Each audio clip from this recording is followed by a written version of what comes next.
Hello, I'm Karina. And I'm Maddie. And welcome to Everything But the Fairy Tale Sink. That was a very aggressive hello. Just hello! I feel like I do that every time, though.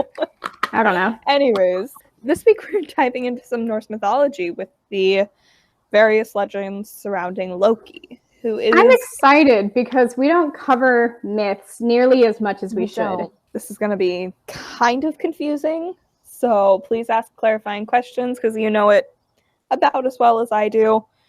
Anyways, what is your recommendation? As I'm touching up my lipstick. You're fine.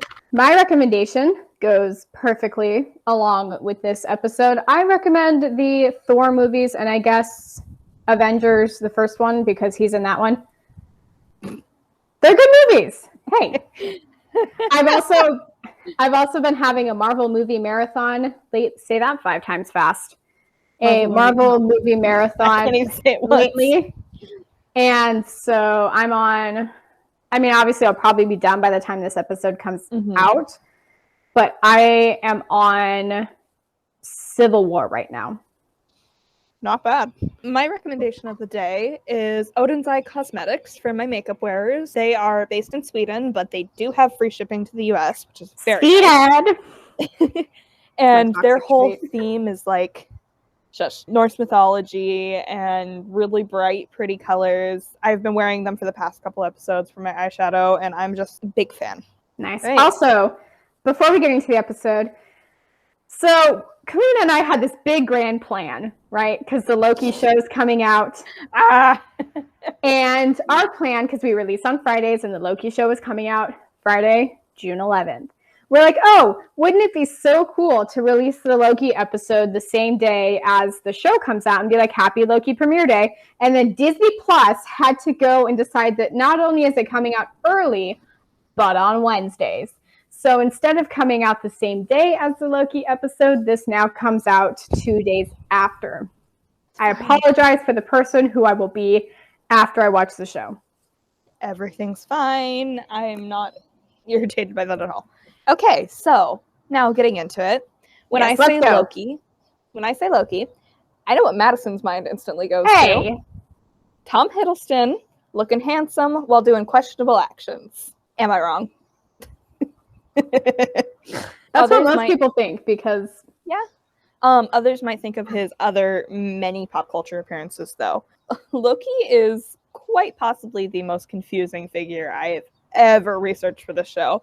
I love him. He does what he wants when he wants, how he wants. Sometimes. Other variations, what we do know about him is that he's a trickster god, he is a shapeshifter, and that he generally aligns neutral to antagonistic. Our main knowledge of this very popular, yet once again contradictory figure was birthed around like the year 1200 by a monk and politician named Snorri. A note before we go any further, the Norse had a written language, but their mythology was primarily oral because they didn't want to write it down or something. And so all of the knowledge we know comes after Snorri wrote this down. There is no previous written record. And I would like to point out that Snorri Sturluson, that's his name, Snorri Sturluson was a Christian monk, so a lot of the stories nowadays we're going to get into that more later. Heavy Christian influence. I just wanted to premise that before you got into it. It's very prevalent, and I don't agree with a lot of it. Yeah, Snorri's interpretation of Loki can be summed up as that one guy in a D&D campaign who only knows how to play chaotic neutral. He is known as the inventor of lies. He's beautiful, but also has an evil disposition, whatever that means. Sometimes he does trick the gods, but other times, and actually, backtrack a little, he's known to trick the gods and stuff like that. And then there's one legend, which we'll get into, that like shows him doing something actually evil. But a lot of the time, he's actually helping the gods, and he's pretty close with all of them. He has stories with I think all but like 2. And his stories tend to follow the same structure, which might be possibly because they're being written down by a monk, which is he or someone else does something stupid, there's unintended consequences, and the gods make him go fix their mess. So first we'll give you a couple of legends that see him more on the positive side, and then we'll see like kind of why that antagonist role does exist. Wait, which one's first? You'll see.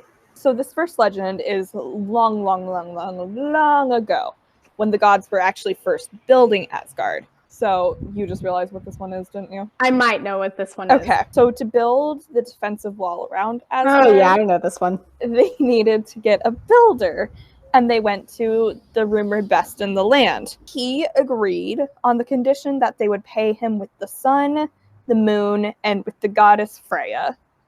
Honestly, if you're going to do something like that, you might as well ask for big payment. Big job, big payment. Except don't ask for a woman. Yeah, that's what I was going to say. Let her do it on her free will, but the sun and moon, big job, big payment. Makes a little more sense. So the gods did not want to pay that. So they hatched their first scheme of like 2 big ones in the story. So if the builder couldn't finish the wall in 3 seasons by himself, he wouldn't get paid, and the builder was like, hey, that's a little unfair. Can I at least have my horse? And they were like, fine, what's a horse gonna do? They did not know that this horse was a super horse. Also a stallion, clarifying, so a male horse. And so, why did I call it that in my script? With the super horsey, the builder was working way too fast for the comfort of the gods. They're like, oh god, he's actually gonna finish this on time. Oh god, that sounded weird in that context. But yeah, they were like, okay, they're finishing on time. Like, they were like, okay, we might actually have to pay this dude, and we don't want to do that. We might actually have to give up the sun. The gods decided to employ their secret weapon. So the stallion, the super horsey, was working one day when all of a sudden this super hot mare trotted up, and he was like, I'm consumed by lust. So he chased after her, and the stallion was never seen again. And the mare comes back, except it's not actually a mare. It's been Loki this entire time. And he came back in his godly form with his newest child, which is the 8-legged super horse Sleipnir.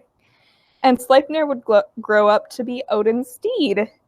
Oh, and that builder turned out to be a giant who hated the gods anyways, but it doesn't matter because we're not going into that. How do you feel, Maddie? I mean, I knew this story going into it. My question is, Blake, why is Sleipnir so giant in the Thor movies? Know. Like, he's a huge horse. And I mean, all of Loki's kids got really big. Marvel addresses none of that, though, and I love it. Anyways, so another pretty famous instance of Loki actually being helpful was when, I'm gonna probably butcher this, but Thrym, who was the king of the frost giants, stole the hammer of Thor. So the gods offered him an Asgardian bride in exchange, and I love this story. Sorry, I love this story so much. He requested Freya. Poor girl can't catch a break, and she was like, no. To clarify, I think Freya is the goddess. It's like the goddess of fertility or something. Yeah, there's Freya and Frey. Yes, and they're twins, if I remember correctly. Mm-hmm. Freya is the goddess of love and fertility. There you go. That's why everybody wants her. Okay. Yeah, that's why everybody wants her. She is the goddess of fertility and love. Yeah. So her refusal did not go over well, and Thrym, threw a hissy fit. So Loki hatched a plan to bring Freya to the wedding ceremony. And by Freya, I mean Thor dressed in a wedding gown. So Thor was the opposite of happy about this. He was grumpy. But he reluctantly agreed because he really wanted Mjolnir back. Mjolnir is his hammer, for those of you who don't know. Loki, first of all, was thrilled. He was like, this is the best thing I've ever seen. Yeah, he just went along for the ride. He's like, this is something that I cannot miss. He did have a purpose this time. So he was dressed as a serving maid, and he agreed. He agreed to do the talking for both of them, as Thor's voice would have given him away. So they arrived at this gathering in the feasting hall of the giants, and it was elaborately prepared. So you know what? Thrym's kind of a baby, but boy knows how to throw a party. Everything was going okay, though Loki was being a bit of a pest because he was having a blast. He was like, yes, the beautiful, beautiful wife you have here. And Thor was like, shut up. We'll link a story. The story that I got this off of is written kind of in more like a book form. It's very good. I highly recommend it. So Thor almost gave himself away by shoveling food in his face in a way that a lady would never. Loki cleverly excused this by saying she hadn't eaten in a week due to bridal nerves, and Thrym fell for it, though the rest of the giants were a little suspicious. So Thrym, to complete the wedding festivities, had Thor's hammer brought, and put it right into Thor's lap. So the god of thunder, which if you don't know, Thor's the god of thunder, sprung to action and revealed his true nature, collapsing. He's also the god of more things than just thunder, but I will be covering Thor in a later. I'll be covering Thor in a later episode, yes. So I figured if we're going to just call him the god of thunder because it's easy. Yeah, so the god of thunder and other things sprung to action and revealed his true nature and collapsed the feasting hall. And Loki, from a distance, he just decided to go chill on a hill, which I mean, I would do that too. Watch Thor throw Thrym into a shed where he would await trial, and the two returned to Asgard. Thor threw Thrym. Thor threw Thrym into the shed. Yep. Say that 5 times fast. So now we should talk about why Loki is painted as an antagonist, and that is his involvement in Ragnarok, which is basically the apocalypse. Loki had 3 children besides Sleipnir, however you pronounce it, and all were destined to take part in the end of the world. Yeah, he had more children than that, but 3 children were monsters. 3 big children that we're dealing with. 3 monsters. He had a lot of kids. This dude was mother and father to a lot of children. And so Odin didn't want this to happen, understandably, so he casts the 3 out of Asgard, which we're going to get into a little bit later. So Hel, Loki's daughter, was cast into the underworld and became the goddess of the dead. His son Jotunheim, who is a snake, somehow, was cast into the ocean where he Jotunheim is the land of the frost giants. Jotungard is the name of the snake. Jotungard. Haha. I'm going to just call him the world serpent. Yeah, that's a lot easier to say. Definitely just got my notes mixed up there, so my bad. But the snake was cast into the ocean, and he grew and became the world serpent. And Fenrir, who was Loki's most powerful child, and a wolf of enormous size, was chained up in Asgard. And there's a whole legend around that, but we didn't have time to go into it today. So also, I don't know if you have this included in the script, but the logic behind all of this is that they are the children of Loki and a frost giant named Angrboda. Yes, I did not have that in there. Angrboda. And Angrboda is his aunt. Just wanted to put that out there. Yeah, the Norse family tree, they don't encourage incest, but there sure is a lot of it. Yeah, so basically, they were just destined to bring on Ragnarok. So Loki, we see, plays a few archetypes here. So the first one is the mother of monsters, which there's also another legend where he ate the heart of some wicked woman who didn't have a name, and then accidentally birthed all the evils of the world. And then it was just never mentioned again. Norse mythology has 99 problems, and Loki is every single one of them. He doesn't usually intend to, though. Sometimes. He's unintentionally, he is most of the problems.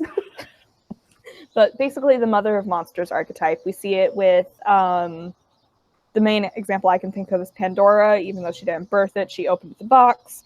It's basically a parent, usually a mother, being blamed for all the evils of the world for one mistake, basically. I have problems with Pandora's story, but that is for a different episode. No, I have a lot of problems with it too.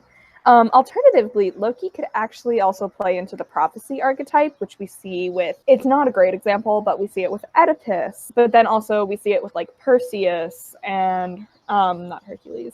A lot of Greek heroes, we see it. It's a very common Indo-European archetype. And if you look at Odin as the antagonist in this, it actually makes a lot of sense. So Loki's children were actually perfectly harmless before, but Odin locked them up, giving them the power and the motive to hate him and become the villains that brought on Ragnarok. Gee whiz, I wonder why that happened. I wonder how locking someone up could just immediately make them hate you. We will go into it a little bit. I wasn't going to, but Fenrir especially makes me really sad because basically the way that Odin decided to do it was to trick him into thinking that he was friends with the gods. And they were playing this game where they would try different chains on him to see what would finally chain him up. Mm-hmm. And then they betrayed him. Odin gets it in the end, because Fenrir just... Oh, yeah, no. And honestly, fair enough. Yeah. Loki is also the traditional scapegoat, which is... It's a little more convoluted once you bring into the Christianity aspect, because then they're like, oh, Jesus is the scapegoat. But the traditional concept of a scapegoat is basically, it was a sacrificial ritual where 2 goats were brought out into a field. One of them would be sacrificed, and then the sins of that goat were supposed to transfer to the other goat, and that one was left to go die in the wild. So basically, one was able to die pure, one was forced to live with the sins, and that was the sacrifice. It's a little confusing, but basically, the gods expected Loki. They basically blamed him for everything, and then were like, you need to clean up your mess, even if Loki didn't do it. And then in return, they usually just mocked him and treated him pretty suckily. Suckily? Suckily, yes. That's my word. I use it. Okay, so now we have to go into the legend of the death of Baldur. This one is so... I actually had to write a paper on this. Sorry, Professor, for forgetting about the ending, but I forgot. I'm not going to say the ending because that would give away the whole story, but wow, what an ending. Yeah. Unfortunately, we don't get to go too much into the ending. I highly recommend, if you're interested, look this story up further. But yeah. I can say the ending at the end if you... Fair enough. So Baldur was honestly, for the gods, a really great guy. And he was the son of Odin and Frigg. And according to the legend, he was beloved by all. And so one day, Baldur began to have dreams of misfortune towards him, which was unusual because Baldur was, such a loved guy. So he went to Odin, and Odin wasted no time, and he was like, I need to figure out why my son's dealing with this. So he went to the underworld to seek out this dead Cirrus. And when he arrived in the land of the dead, he was greeted by this really, really fancy feast, and it was a welcoming feast. And so he was like, that's suspicious. And so there was some sneakery happening, but basically he ended up finding out that it was intended for introducing... Snookery. Snookery, yes. It was intended for introducing Baldur to the land of the dead. Because he was incoming fast. So quickly, Odin was like, time to yeet back home. And he warned everyone. Frigg, who honestly a baddie, she did not want to lose her son, and so she took action. She went to every single corner of the universe and made every entity, living and unliving, like inanimate, swear not to hurt him. You just go up to your coffee table one morning, do you swear not to kill my son? And your coffee table's like, yes, ma'am. Yeah. So when the oaths were all secured, the gods realized that they could make a sport out of throwing things at Baldur. So every single hit was deflected. It was funny to all of them, including him. I love this story so much because it's like, hey, let's just throw things at this guy. Like, can you imagine? Just keep hitting him. Can you imagine if you walked into God, I don't know why my brain says preschool, but it makes sense to me for some reason. So you walk into your preschool and your teacher's like, hey, kiddies, Timmy here can survive anything you throw at him. So here are all of these classroom objects. But yeah, so anyways, they were playing this game, and this is when Loki came in. So he asked Frigg if everything swore to not harm Baldur, and she said yes, except for the mistletoe. Because I don't know why you would tell Loki that. Like, do you really think that that's a smart thing? Because at this point, he had been tricksy, but not harmful. He was kind of considered a necessary nuisance. Basically, she said, yes, the mistletoe was too harmless to be any threat. So then Loki went and found some mistletoe and carved a spear out of the branch. So Loki then came back to Asgard and went to the blind god Hoder, who I believe was actually Baldur's brother, and tricked him into throwing the spear. And it went right here in the middle of his chest, and Baldur dropped dead on the spot. All of the gods besides Loki were... I'm falling. They were devastated, but they were also very scared because this Loki's just like, oh no! I wonder how that happened. But yeah, this was considered to be the first domino in the Ragnarok train.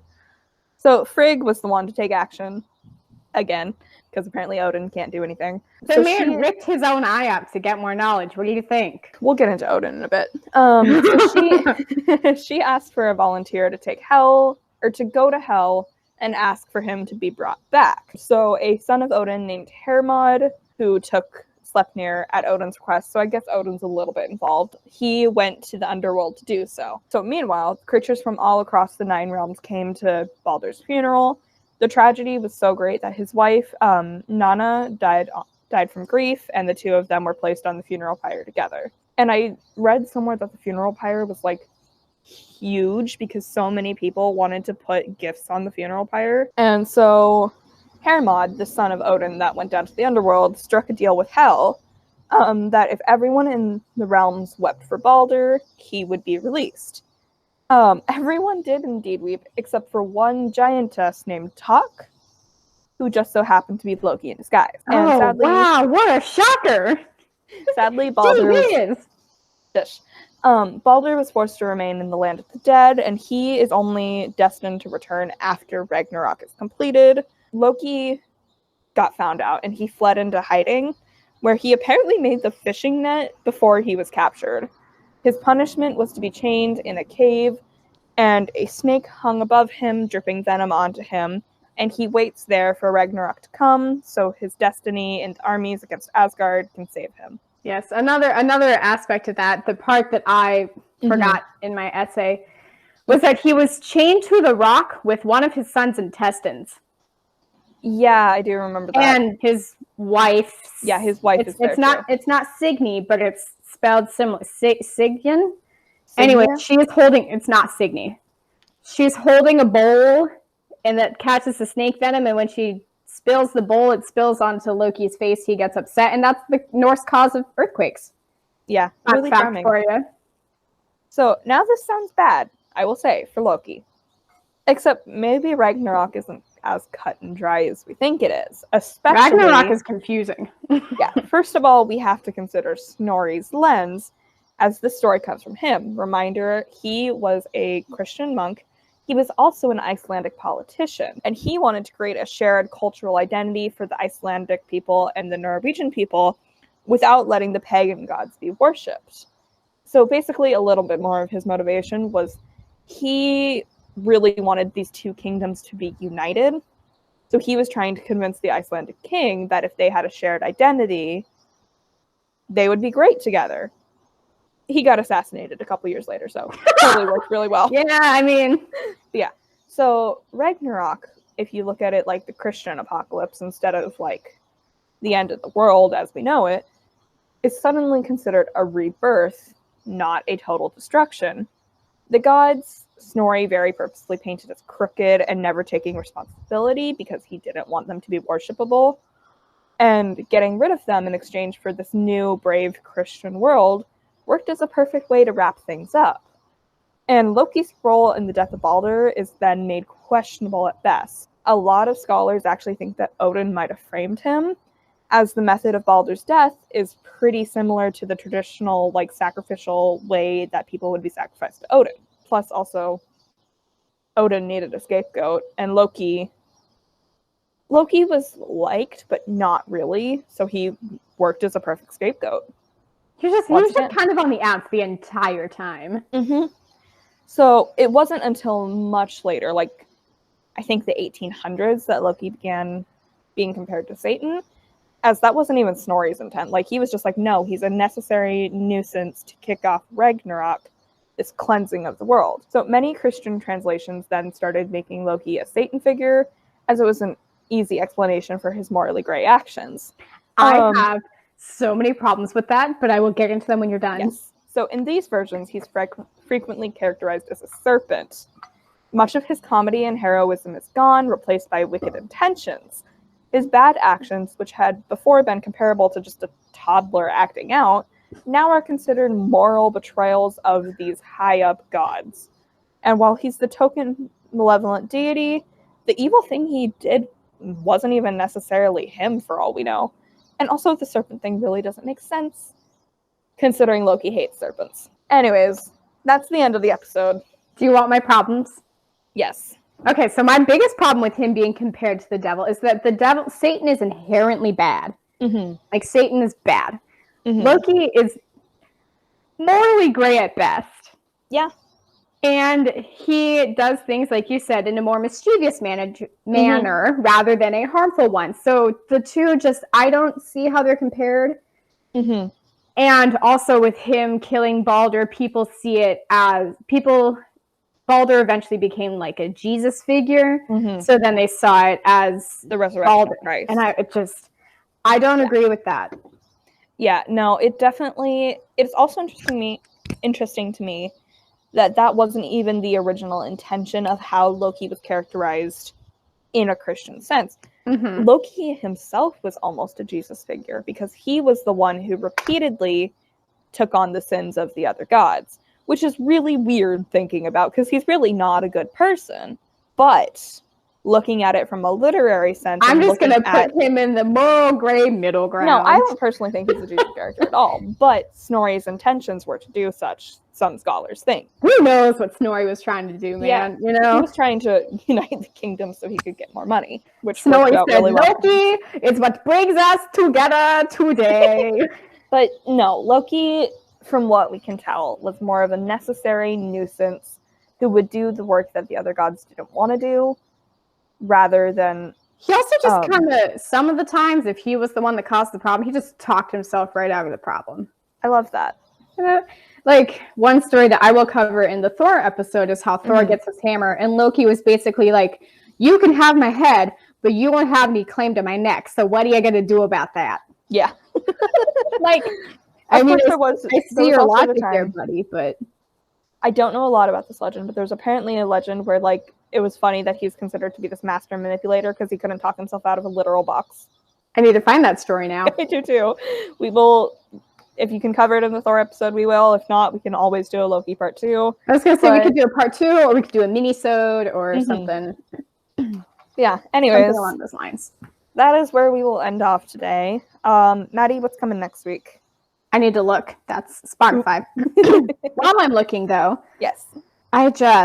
There are so many. I mean, Marvel kind of, they changed all the gods to be more superhero instead of more godly. And they took away a lot of what made Loki cool, but I also do love Marvel Loki. But I do love Marvel Loki, so I can't be too upset. You gonna harass me? Harass me. Let's go. Because you're looking. I didn't include this in my script, but I will talk about it a little bit. Okay, I found my next episode. Go ahead. There is actually some evidence that Loki is a title and not a name. Because, so a lot of people think that Loki is connected to the word Logi, which means fire. However, there's no stories involving him with fire. There's a different character named Loki in Norse mythology, though. There is a word that connects to it that's basically the maker of locks, or the maker of traps. And so that Utgard Loki, which that's a story we could cover in a mini-sode. I was going to say, Utgard Loki is he's a guy. He's quite a guy. Creator of, like, obstacles. So basically, it's this creator of obstacles, this creator of trickery. So that's kind of an interesting tidbit for you about why we might call him Loki. He might have had a different name in the past. So up next is Skinwalkers. Oh, goody. Which is a Navajo legend. And, I mean, as with all Native American legends that we cover, because it's an episode that I'm leading, I will try and be as respectful as possible and have the most accurate information as possible. But as always, if I'm wrong, please politely correct me. I might threaten people sometimes, but I have feelings and they get hurt. I'm sensitive. Please don't hurt me. please nicely correct me if I'm wrong. I will quote that next time when you're like, I'm mean, I can handle things. What, I'm sensitive and I have feelings? Yeah. I'm surprised I got through this whole episode with you barely making fun of me. I got it out at the beginning. There was so much to cover that we didn't really have time. That's true. Anyways, shall we do wishes of the day? Sure. You go first. Oh. Because I don't have one. Okay, you brought it up, so you're walking into this one. My wish is that Maddie's future partner can put up with the fact that she'll always love Tom Hiddleston's Loki more than them. You wish! You wish! Okay, my actual wish is that Jeez. if you are looking for I was about to say Mother's Day, but it's going to be past Mother's Day. If you're looking for like a birthday gift for somebody. Or Father's Day. Or Father's Day. I don't know if this is coming out before Father's Day. It is, I think. You can find the perfect gift for them on sale. That's a good one. My hope, because this is coming out, well, it would have come out on the same day as the Loki show, but Disney Plus had to go and change it. My wish is that you watch the Loki show when you enjoy it. And yeah, we will. We'll enjoy it. You walked into that one. I hope you know that. That's getting cut. Snip, snip. Snippy, snip. But you know, if a blooper reel ever happens, which I plan on doing soon, it'll be in there. Oof. All right. So it's your turn to do the outro. Okay. I'm gonna go take some Alpic. You're gonna go. Anyways, thanks so much for watching. We know this episode is on the longer end, but we hope you enjoyed it. One of these episodes will get Karina back for harassing me. Make sure to follow us on Instagram if you're not. Like this video and subscribe to the channel. I won't threaten you this time. I'll be nice. Wow. How Shush. kind of you. Shush. You also left on my favorite story of Loki and the goat. So sorry. Anyways, goodbye. Goodbye.